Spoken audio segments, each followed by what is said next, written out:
Republican Mayra Flores has won the special election for Texas' 34th congressional district, flipping a seat that has been under nearly unbroken Democratic control for 4 decades. Elon Musk says, I voted for Mayra Flores. First time I ever voted for a Republican. Massive red wave in 2022. I assume Republican for president. 2, to be determined. What are you leaning towards? DeSantis. But your political donations will be evenly spread out, as you do always, right? Elon Musk, I'm thinking of creating a super moderate super PAC that supports candidates with centrist views from all parties.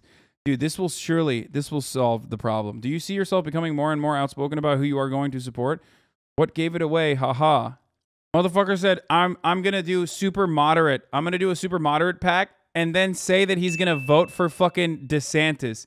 Do you now understand what people do when they say they're centrists? There is no better example of like what people say, what people actually mean when they say they're a fucking centrist than what you just saw. Yeah, Ron the centrist, dude.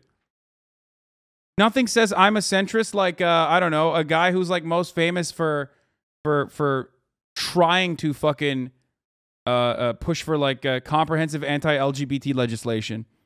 And then, in an effort to like push for that, saying that he's doing it because he wants to stop pedophilic grooming from happening.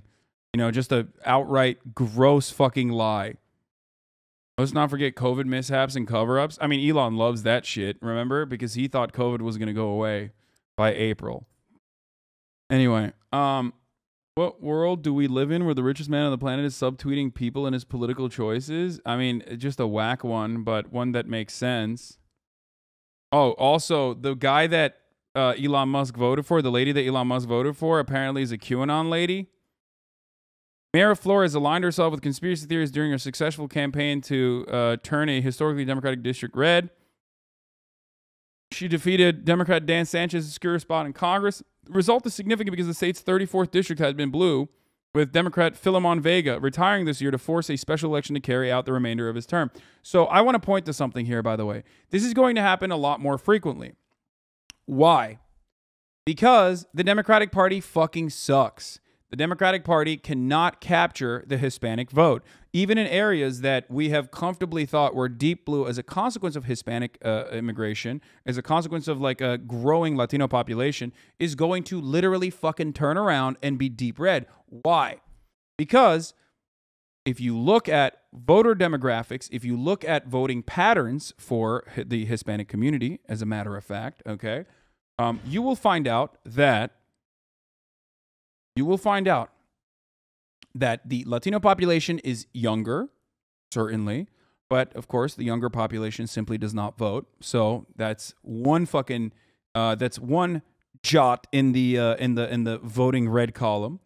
But you will also find out that regardless of how Hispanic voters are not a monolith, obviously, and some Hispanic voters or some Latino voters are very, very deeply red constituencies like the Cuban population, okay, which is only voted in favor of a Democrat under Obama, because a lot of young Cubans ended up voting, or the Venezuelan expat, or the Venezuelan population, again, pretty fucking right-wing for the most part. You have the Latino voters that are actually socially conservative, older Latino voters that are actually socially conservative because of Catholicism, that are unironically super fucking fiscally progressive. But the Democratic Party is not going to do anything to beef up the fiscal progressivism angle.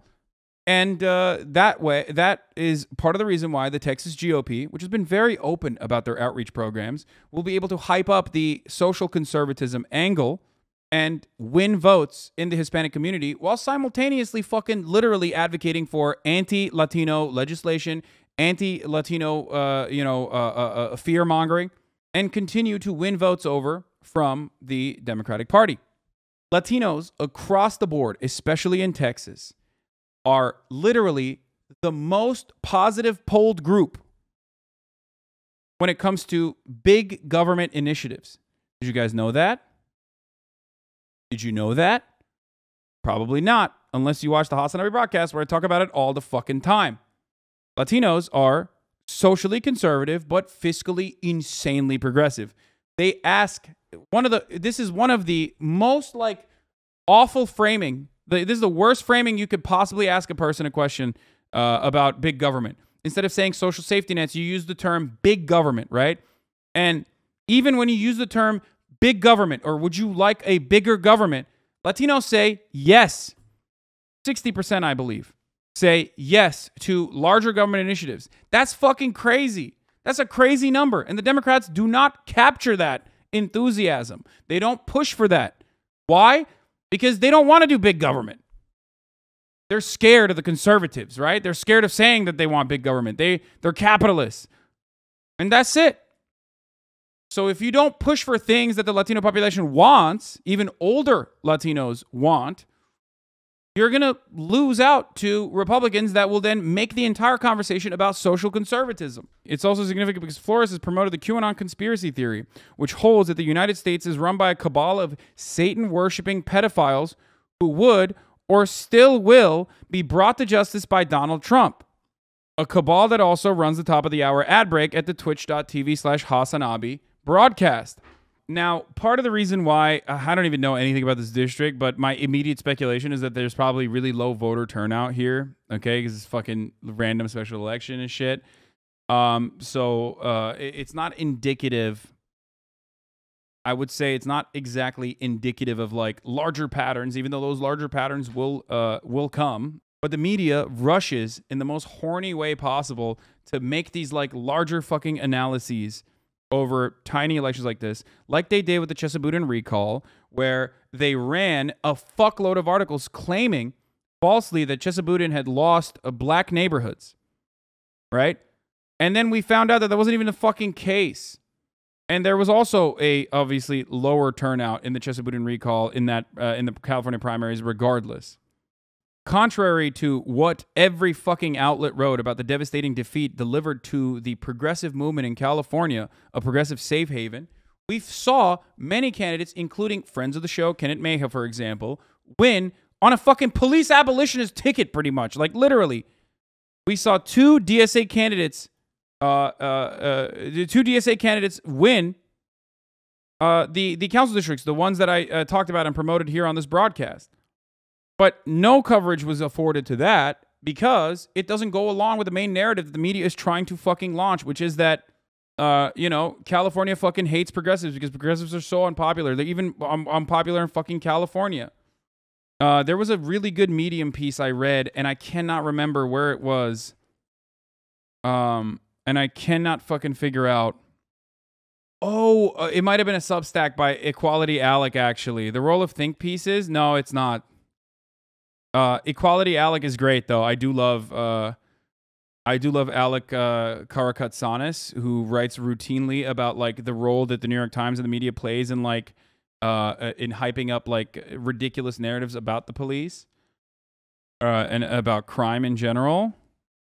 I think it was this one. Okay, we'll look at that in a little bit though. Before we do that though, let's look at Jim Cramer breaking down the chances of a recession.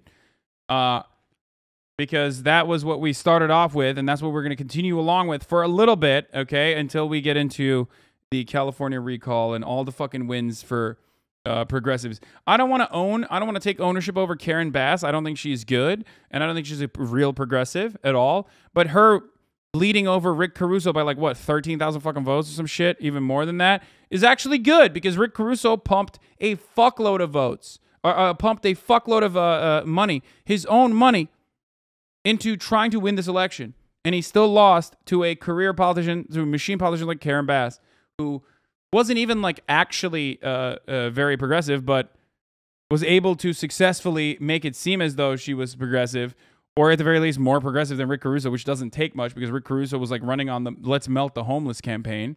So we'll get to California in a little bit. The word recession,